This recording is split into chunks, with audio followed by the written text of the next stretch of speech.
Lightning split the sky, like a crack across the dark glass of the universe. In that very instant, as the light blinded my eyes, I noticed a smear of unfamiliar lipstick on his neck. A bright red, defiant stain that screamed of betrayal louder than any words. The world around me fell silent, sounds faded away, leaving only the frantic pounding of my own heart. It was beating so fast and hard, as if warning me something inevitable, something terrible had already begun, and there was no turning back. That moment became the invisible boundary that divided my life into before and after. Up until that point, my life had seemed almost deceptively perfect. I was a happy wife. I was a loving mother. I was a woman who, despite the burden of everyday life and routine, still believed in fairy tales, in eternal love, in happily ever after. I never, ever thought this would happen to me. Stories about infidelity, broken families, and other people's beds seemed so distant, almost fictional. Plots from cheap TV shows, sad songs, or melodramatic movies that had nothing to do with my real, solid life. I believed in my husband. My faith in him, in us, was like oxygen, invisible, almost imperceptible in daily life, but vital for breathing, for existence. We had been together for 10 years. 10. It wasn't just a nice round number on the calendar of our shared life. It was the first toothless, and then dimple-cheeked, smiles of our daughter, Marichka. It was the first hesitant, hope-filled joint trip to Lviv, where we walked the narrow streets holding hands and drank coffee in small cozy cafes, dreaming of the future. It was the first Christmas when we decorated our first shared Christmas tree in our own, albeit small, apartment, laughing and hugging under the twinkling lights. It was hundreds, thousands of shared breakfasts, evenings, talks late into the night, shared joys and overcome difficulties. It was a home built not just from bricks, but from love, trust, and a shared history. And now one small, bright red stain on his neck shattered that home to pieces. It broke my heart. It broke the mirror of my world, in which I saw only a happy reflection. Our life before that moment was, as I said, almost perfect. That doesn't mean it was cloudless. There were financial difficulties at the start, sleepless nights with little Marichka, arguments over household trifles, fatigue after a day's work. But these were our difficulties, our sleepless nights, our arguments. They didn't destroy, but, as I thought, only strengthened our union. We were a team. I worked, though not full-time, to have more time for Marichka. He was building a career. We shared responsibilities, supported each other. Evenings were often spent at home, watching movies, playing with our daughter, just talking about the past day over a cup of tea. I loved these quiet evenings, the feeling of calm and safety they provided. The feeling of we are together, we are home. He was attentive, caring. He remembered important dates, gave flowers without a reason, knew how to listen. In his eyes, I saw love. Or so I thought. Our intimacy wasn't as wild as in the first years, but it was tender, warm, full of trust. It wasn't about passion, but about the closeness of souls and bodies of people who had lived together for a long time and knew each other better than anyone. Or so I thought. I remember how we dreamed of a second floor in our small house. How we planned a summer vacation by the sea the following year. How we discussed which school Marichka would attend. These were the small bricks of our future that we were laying together, confident in each next step. His name was Maxim. It sounded strong, reliable. That's how he was in my eyes, my fortress. Tall, with slightly messy dark blonde hair, always with a sparkle in his eyes when he looked at me or Marichka. He was a good father, patient, came up with incredible games for our daughter. Our Marichka adored him. Their laughter was the soundtrack of our home. But shadows began to appear unnoticed. Small, barely perceptible ones. Like the first thin cracks on a perfectly smooth surface. At first, you don't notice them or you don't want to notice them, attributing them to tricks of the light or your own fatigue.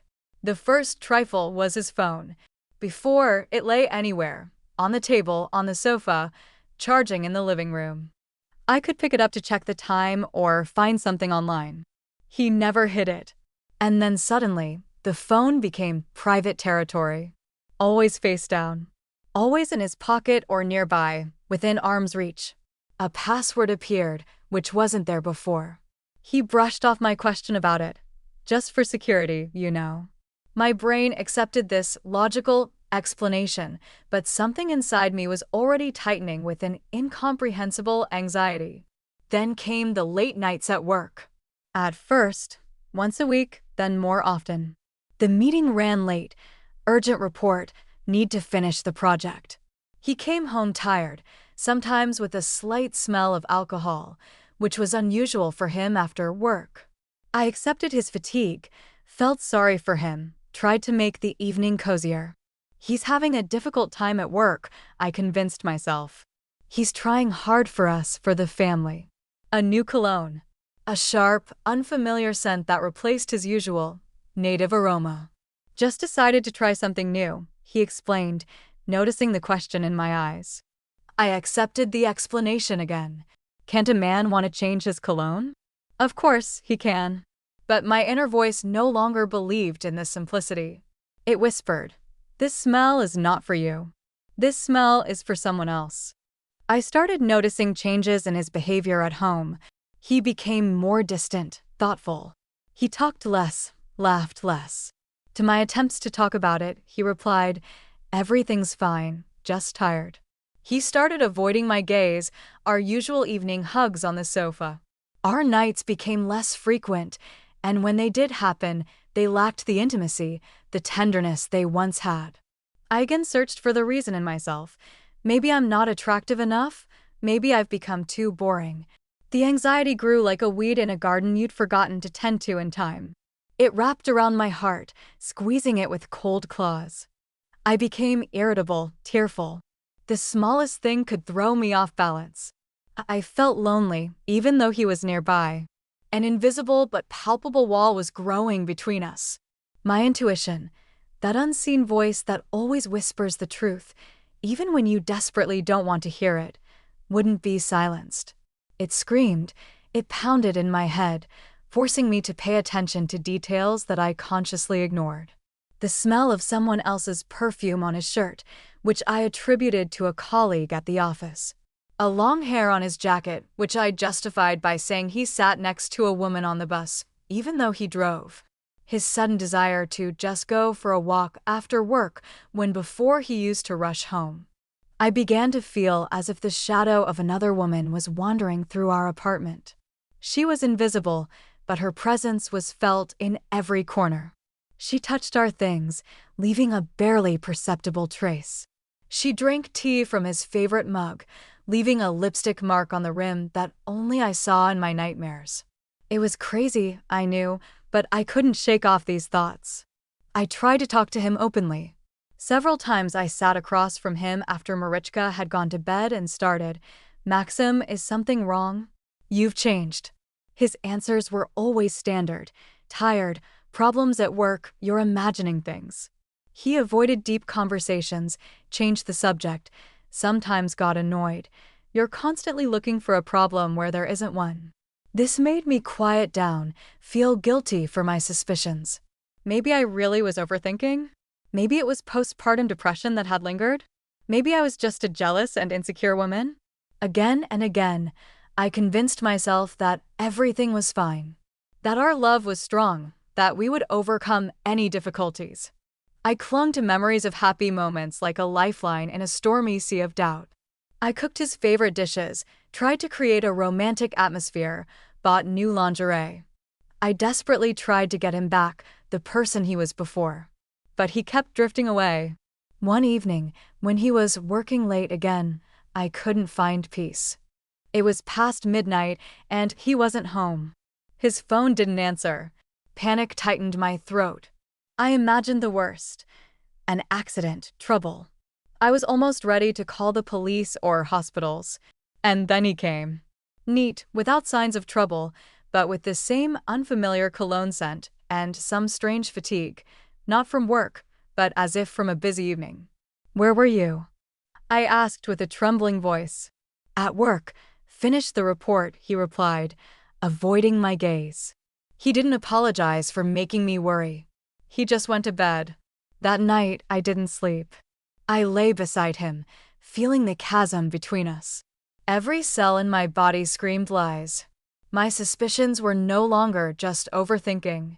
They had become a heavy, cold certainty that somewhere out there, beyond our home, was she. The one for whom the phone was hidden, for whom late nights were invented, for whom a new cologne appeared. I felt torn.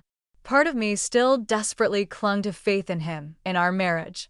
The other part, cold and sober, already knew the truth, even though it was afraid to admit it. It was like standing on the edge of a precipice. You know there's darkness below, but you still hope the ground won't give way under your feet. As is often the case in life, the truth comes not when you are ready to accept it, but when you least expect it, and in the most absurd way. I found out by accident. I wasn't searching for evidence, wasn't spying. It just happened by chance. It was a weekend. Maxim was in the shower. His phone was lying on the coffee table in the living room screen up, a rarity lately. Usually, he even took it with him to the bathroom. Perhaps fatigue had dulled his vigilance. Or maybe it was fate that decided to end my torment of doubt and deliver one, but decisive blow. A message popped up on the screen. I only saw the beginning, but that was enough. Name: Alina. A tender, common Ukrainian name. But in that moment, it burned like fire on my skin, like acid on my nerves. And the text, missing you. They were just 2 words, but they echoed in my head like thunder out of a clear sky. I froze. My fingers reached for the phone by themselves. My hands trembled. I hesitated for just a moment. Knowledge could destroy me, but not knowing was already killing me slowly, draining my soul. I unlocked the phone. The password was the same one he always used for his laptop, our wedding date. Irony. I went into the Messenger app. Their correspondence. It was a collapse. A mountain of messages that I skimmed through, not having time to fully grasp, but absorbing the essence. Missing you, you were incredible last night. Can't wait to see you, love you. Love you. That word exploded in my consciousness, tearing it into pieces. Not like you, but love you. The same word he used to tell me. I saw photos, their selfies together, taken somewhere in a cafe, against the background of the evening city. I saw voice messages I couldn't bring myself to listen to. I saw dates. Their relationship had been going on for several months. Several months of my life when I lived a lie, when I blamed myself, when I tried to save what he was already destroying. In that moment, I didn't scream. I didn't cry. No sound escaped my chest. I just stood in the middle of the living room with the phone in my hand, staring into emptiness. Then I walked over to the mirror in the hallway, looked at my reflection. It was the reflection of a woman who no longer knew who she was. My face was pale, my eyes empty, wide with shock. My hair was disheveled. I was a blurred, incomprehensible figure. Was this me? The one who believed in fairy tales? The one who built a happy life? No, it was someone else. Someone broken. The mirror seemed to have cracked too, and my reflection was distorted, shattered into fragments. Part of me looked on with pain, part with anger, part with complete incomprehension. I put the phone back on the table, carefully, as if afraid it would crumble to dust. Went to the kitchen, poured myself some water. My hands were still shaking, but my mind began to work, cold and clear, despite the emotional chaos. I had to talk to him. Immediately. He came out of the shower, wrapped in a towel, fresh and, it seemed to me, calm. Seeing me, his smile faded. Perhaps he saw something in my eyes. Something that could no longer be hidden. We need to talk, Maxim. My voice was low and even, strange even to me. He sat down on a chair, tense as a string. I walked over to the table, picked up his phone. Slowly, deliberately, I placed it in front of him, screen up. The screen still displayed the name Alina and the first words of the last message. His face changed. In his eyes appeared fear, then something resembling guilt, And then, indifference? Resignation? He realized he had been caught. This isn't what you think, he finally said. But the words were so empty, so predictable, that they evoked only disgust. Hearing his answer, the dam of my self-control broke. Pain, fear, anger, disappointment, everything surged out. Not what I think. What am I supposed to think, Maxim? Missing you, you were incredible last night. Is this correspondence with a colleague about a project? This is not what you think. This is betrayal. This is a lie. I wasn't shouting anymore, but hissing, words tearing out of me like shards of glass. He looked up at me. His eyes were red, as if he hadn't slept either. It didn't mean anything, he said softly. It was a mistake. I don't know how it happened. A mistake? I couldn't believe my ears. Months of texting, meetings, nights, this is a mistake. And 10 years of our life, what was that? Was that a mistake too? Tears finally flowed, hot, uncontrollable. They ran down my cheeks, dripped onto the floor. I only love you, he said. These words, which used to be my world, now sounded like the most terrible insult. No, I screamed. You don't love me. You don't love anyone but yourself. If you loved me, how could you do this? How could you look me in the eye, hug Marichka, plan our future, knowing you were with someone else? He tried to approach me, to take my hands. I flinched away as if he had the plague. Don't touch me. I'm guilty, I know. His voice was broken. I got confused. It was boring. Routine. She understood me. There was a lot of stress at work. Boring. Routine. I couldn't believe his words. And you thought marriage after 10 years is fireworks every day. What about me? My fatigue. My routine. Did you think it was easy for me? I worked too, took care of our daughter, managed the house. And I wasn't looking for entertainment on the side because I loved you and believed in us. Anger choked me. Burning. Devastating. But even more, pain choked me. Physical, it seemed, pain in my chest that made it hard to breathe. Betrayal is not just sex, not just physical intimacy with another person. It is a betrayal of trust. A betrayal of the past. A betrayal of the future. A betrayal of all plans, all shared dreams, all hugs that suddenly became lies. A betrayal of my sense of security, my faith in people, my faith in myself. I reevaluated our entire life. Every word he said, every look, every touch. Had I been too busy with work? Had I not given him enough attention? Had we lost the passion we had at the beginning? I looked for fault in myself, in my actions, in my behavior.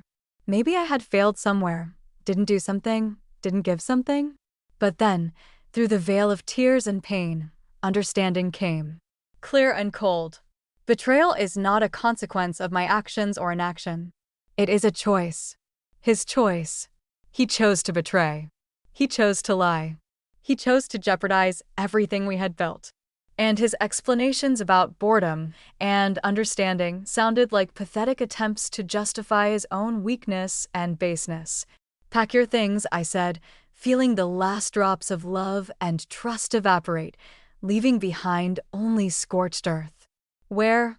What are you talking about? Get out. Out of our home. Pack your things and go to her. To your Alina.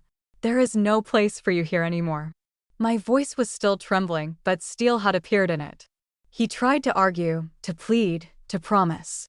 He said he had nowhere to go, that he needed time to find a place to live. I was relentless. You have 24 hours, I said. Or I'll pack my things and leave with Marichka. Choose. I didn't know where I found the strength. Perhaps it was a survival instinct or a maternal instinct, to protect my child from this poisonous atmosphere. He saw my determination. He sighed, sat down, put his head in his hands. He looked miserable, but I felt no pity, only emptiness and pain. Throughout the day, he packed his things. Silently. Every item he put into his bags was like a blow. Here's his favorite t-shirt. Here's the book I gave him for his birthday. Here are our joint photos he took off the wall. It was as if he was packing not just things, but pieces of our life together, to take them away and leave me with emptiness. I didn't look at him. I walked around the apartment, trying to occupy myself with something, but my thoughts were only about one thing. About betrayal. About the lie. About ruined happiness. I looked at things that had seemed so ordinary before: his mug, his side of the bed, his slippers by the door, and now they were marked by a stranger's shadow. When he left, silence descended. Not relief, not peace, but the heavy, oppressive silence of an empty house. His scent still lingered in the air, but now it felt foreign and unpleasant. I walked from room to room, touching things, crying. Crying from pain, from helplessness, from loss. Loss not only of a husband, but also of a dream, an illusion, a familiar world. The first few weeks were hell. I couldn't eat, couldn't sleep. Marichka noticed that Mommy was sad, that Daddy wasn't here. I made up some explanations, that Daddy was on a business trip, that he was sick. Her sad look only amplified my pain. I felt guilty for destroying her familiar world, although my mind knew it wasn't my fault. Friends tried to support me. My best friend, Alya, came over almost every day. She listened to my endless stories about how it happened, how I felt. She just was there, hugged me, cried with me. Some other friends, mutual ones with Maxim, seemed to disappear. Maybe they didn't know how to react, maybe they chose his side. That hurt too. I felt lost. My whole life was built around us, around family. Who am I now? I didn't want to be a victim of betrayal. I didn't want pity. I wanted to reclaim my life, but I didn't know where to start. Alya insisted that I see a psychologist. At first, I resisted. I can handle it myself, I said. But she saw me fading. She saw that I was stuck in my pain and couldn't move forward. The first visit to the psychologist was difficult. I had to tell everything to a stranger. To talk about the most painful things, about what I was ashamed of, what I felt guilty for, irrationally, but I felt it. The psychologist, Mrs. Anna, was calm and attentive. She didn't give advice, didn't judge. She just listened and asked questions that made me think, analyze my feelings. She explained that my pain was a normal reaction to loss. Loss not only of a relationship, but also of illusions, plans, a part of myself. She helped me understand that I was not guilty of his betrayal. It was his choice, his responsibility. It was like lifting a huge burden off my shoulders. I still felt pain, but I no longer felt that suffocating guilt. Therapy became my island of safety. I went to sessions once a week and gradually, step by step, I began to untangle the ball of my emotions. I allowed myself to be angry, allowed myself to cry, allowed myself to be weak. This was the first step towards healing, admitting my pain and giving it an outlet. Mrs. Anna also advised me to focus on myself, on what I love, what brings me joy, what fills me with energy. For the first time in many years, I started looking at myself not as Maxim's wife, not as Marichka's mom, but as a woman. As myself. The path to self was long and exhausting. It didn't happen with a wave of a magic wand. There were days when I plunged into despair again, when it seemed the pain would never pass. There were moments when I almost gave in to the temptation to call him, to beg him to come back, to try to fix everything, even if it meant swallowing the insult and living in constant fear. But then I looked at Marichka, remembered the pain and humiliation I had experienced, and realized I couldn't do it. I couldn't return to the cage, even if it seemed familiar. I started with small steps, revived my old hobbies that I had given up after getting married and having a child. I started drawing again. At first, the lines were uncertain, the colors somber, but gradually more light, more life appeared in my drawings. It was a way to express what I couldn't put into words. I signed up for yoga. Physical exercise helped release tension, let go of negative emotions. In class, I felt my body, my strength. It was grounding, a return to my physical self after such a strong emotional shock. I spent more time with Marichka. We walked in the park. read books, cooked simple meals together. I tried to create as stable and loving an environment for her as possible, despite the changes in our family. Her child's world should not suffer because of adult problems. Her spontaneity and joy of life were a source of light for me. I started meeting with friends more often. Not just Alia, but also other people I used to have superficial conversations with. I expanded my social circle. This helped distract me, see the world beyond my problems, feel that I was not alone. I read books about psychology, relationships, self-development. Every page I read added knowledge, understanding, strength. I learned about toxic relationships, about gaslighting, about how to rebuild self-esteem after betrayal. A month passed. 2, 3. The pain didn't disappear completely, but it changed. Not as sharp, not as all-consuming. It became a part of me, like a scar on my skin, a reminder of a wound that is healing. I learned to live with it, not letting it paralyze me. During this time, Maxim tried to reach out several times. He wrote messages, called. At first, I didn't answer. Then, on Mrs. Anna's advice, I started responding briefly, only on issues concerning Marichka. He asked for a meeting, wanted to talk. I refused. I wasn't ready. I was afraid of falling back under his influence, afraid that he would hurt me again. He sent flowers, gifts for Marichka. He wrote long letters where he apologized, said how much he was suffering, how he understood his mistake. He claimed that everything with Alina was over, that it was just a momentary weakness. I read his letters without much emotion.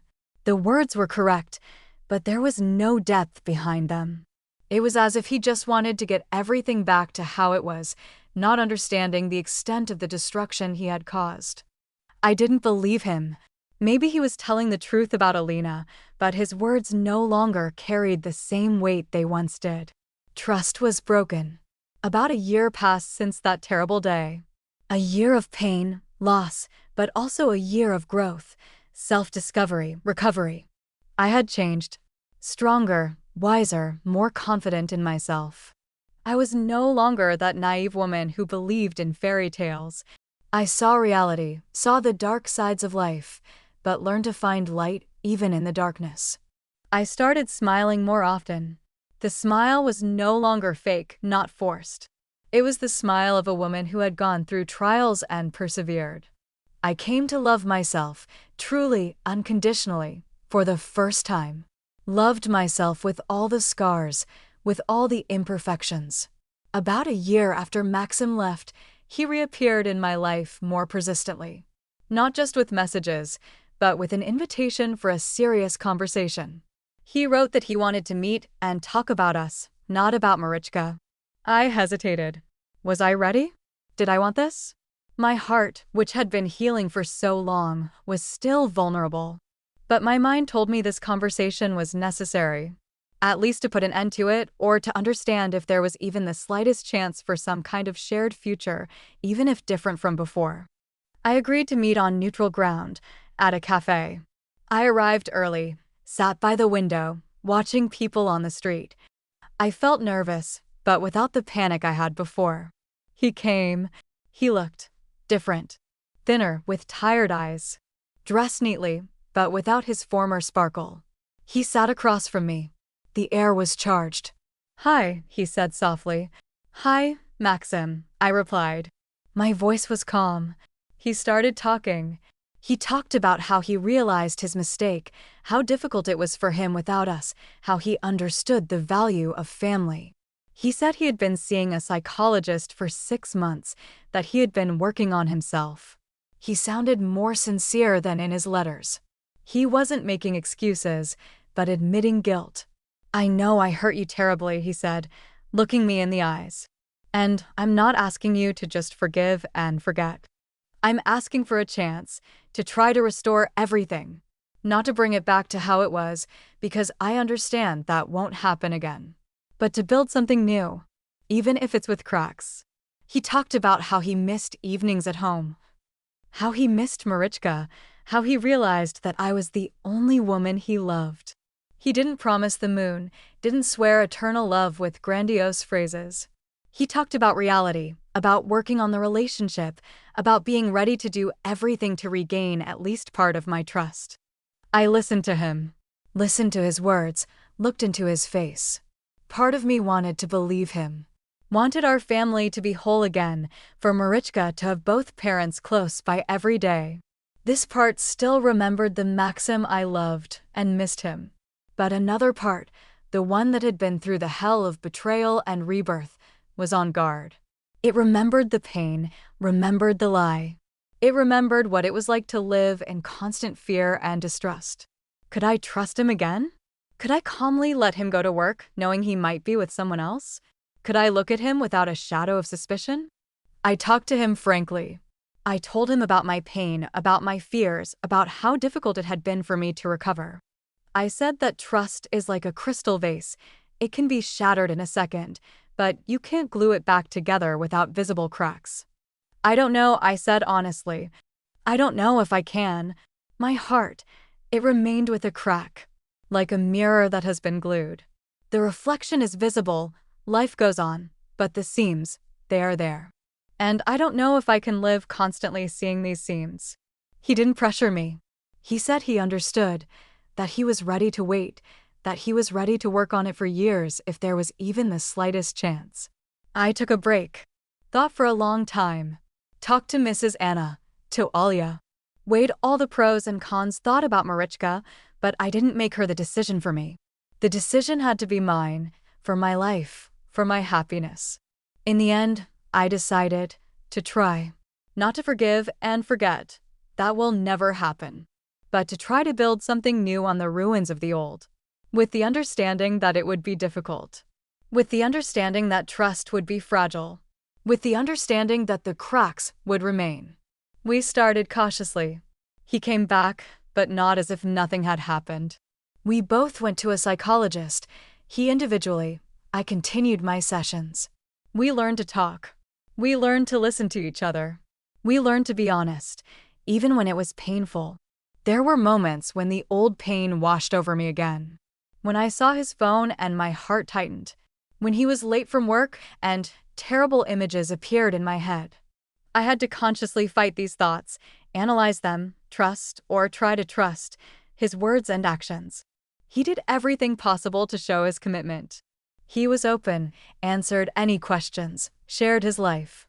He understood that his actions had destroyed something incredibly valuable, and he tried to compensate for it, at least partially.